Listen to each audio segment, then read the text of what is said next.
Welcome back to Big Mouth.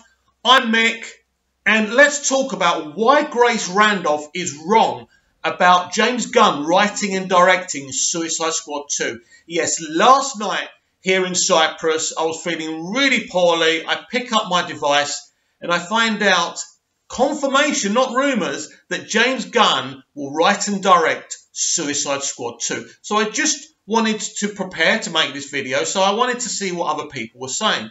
So Grace Randolph is someone that I enjoy, sometimes agree with, sometimes I don't disagree with her. And she was saying this is stupid, this is a bad decision, and she was comparing it to Joss Whedon directing Justice League. So let me tell you why this is such a bad comparison, unless you're trying to push the narrative that this is a bad move by Warner Brothers. So the comparison is that, remember the last time that Warner Brothers tried to bring in someone who was sacked by Disney and Marvel Studios, and how that turned out? First of all, Joss Whedon came to do a really difficult gig. If Joss Whedon was allowed to write and direct his own Justice League, I'm confident it would have been an amazing film. But he had to reshoot a handful of scenes and put it together with somebody else's film. That's literally impossible. So really, how dare she try to hold that comparison? Also, as much as Grace professes that she's a big DC fan, she's a bigger Disney fan. She's always saying how Bob Iger's a genius. She was gloating how Deadpool 2 was going to have this PG version and how they were trying to squeeze Aquaman out. They're always geniuses, but whatever Warner Brothers do is totally wrong. Whatever you think about James Gunn, the man is a genius. I've always said, when I see him talk, I don't particularly like Gunn. I don't approve of the jokes he made, the historical jokes on Twitter. I don't believe he deserved to be sacked for them as well. But reading what I read last night, the news, I was so excited. I thought this is brilliant. Now, the entertainment industry isn't great for some people because someone is being replaced, like Gavin O'Connor. He had this idea. The idea was taken from Suicide Squad 2 to Birds of Prey. He wasn't happy, so he stepped away. But at the end of the day, if you can get James Gunn, you do it. James Gunn's Guardians of the Galaxy films are so entertaining, so brilliant. The characters so well defined. And if he can do that with the Suicide Squad characters, that's going to be a big win. But of course, it is controversial because he was sacked by Disney because of his historical jokes about children. Now, that isn't good. That is risky at the end of the day. But I think it's worth the risk when you see what this man can do. She's talking about parts of America that won't support this film. She's probably talking about conservative America. Listen, audiences, by the time this film's ready to show, audiences are not going to give a hoot. By then, people are going to even forgive him for what he said. I promise you. So the first thing is, you can't compare Joss Whedon doing Justice League to this. This man is going to be able to make his own film. Then we have the Snyder fans who are not happy. They do not like James Gunn. They're obsessed with Zack Snyder, of course. Now, I love BVS and I love MOS. But at the end of the day, if you love those films, keep on going back and watching them. Because that era of this franchise is over. Warner Brothers made the right decision. You can't have a superhero DC franchise just for the few and not for the many. This is why Walter Hamada was brought in, to make a DC movie universe for the many and not for the few. And I'm sorry, but the Snyder fans are the few. And I will always be a fan of Zack Snyder, but we've got to move forward and look forward to the future. And this is a fantastic decision. Now, Grace Randolph also said that he won't have Disney trying to reel him in. He'll be allowed to do whatever he wants, and that won't be any good. Well, Grace, that remains to be seen. You see, we can't just start saying, oh, yes, it's a disaster. And she goes, how can they keep on making these mistakes? Grace, Walter Hamada is a very experienced, successful man. His CV is amazing.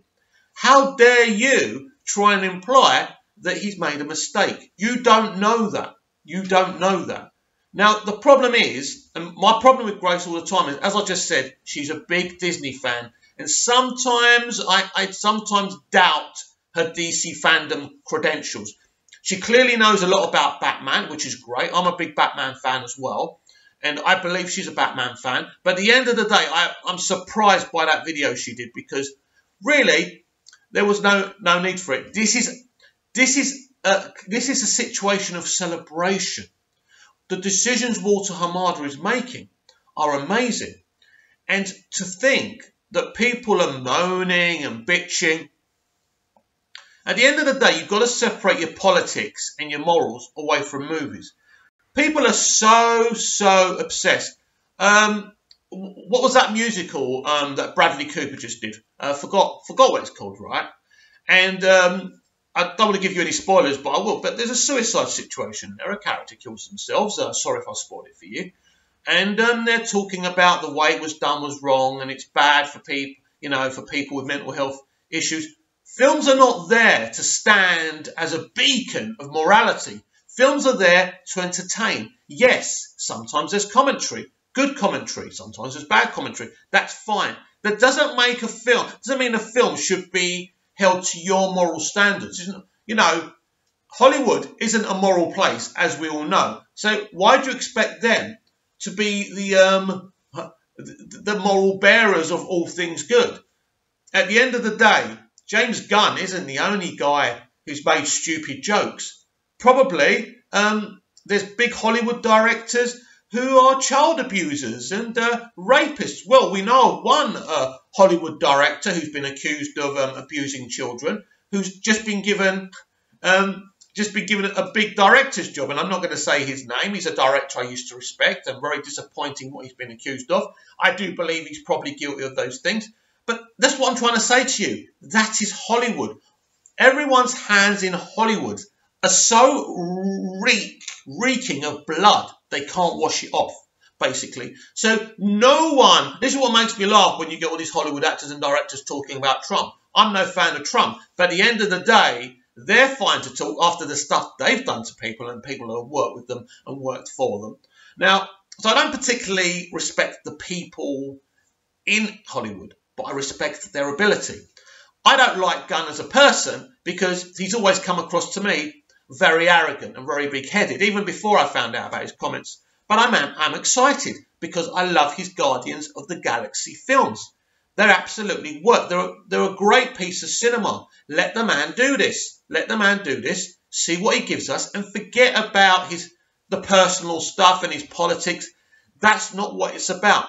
It's very exciting. If you're a DC fan and you want DC movies to be successful and everyone's saying these are amazing and for them to make money, you should support Gunn doing Suicide Squad 2. Now, we know so many directors have been in talks about doing it. We know that Mel Gibson was in talks for Suicide Squad 2, but because he's got too many projects, he couldn't do it. He would have been excellent. It would have been very different, but I think his take would have been very unique. But again, for the few and not for the many. I think Gunn has the talent of making films for people, for the mainstream audience, for younger people as well. He hasn't always had successful films, but his work on Guardians of the Galaxy shows you what kind of man he is. Now, we know that Dave Bautista has already said on Twitter that he said, sign me up. So that's very exciting as well. Now, the only thing I don't like about this, that we've got someone who was successful for Marvel Studios, so they're always going to tell us that he was with them first. But MCU fans will not be happy about this. And I think MCU fans, if they're honest with themselves about this, will be thinking, well, you know what? You sacked someone really for making a few jokes. He didn't commit a crime, and now we've lost him, and now he's gone to the opposition. Now, MCU fans think the DCEU is a joke. They think we're a joke. They think our fandom's a joke. They think our films are a joke. But I'm proud of what we've had so far. Look, Justice League was a mess. There were great things within the film, but it was a mess because it was made by two people. You can't have that situation. That's why when Grace Randolph talks about, oh, look, they got Joss Whedon, haven't they learned their lesson? Well, there's no lesson to be learned because he took over a difficult gig. This guy's going to be able to get his clay and mould it however he wants. So I really do not see the issue here at all. I think it's fantastic. It's very exciting. I'm very excited. So let me know what you think. Like or dislike the video. I don't mind either. Comment down below. Are you excited about James Gunn writing and directing Suicide Squad 2?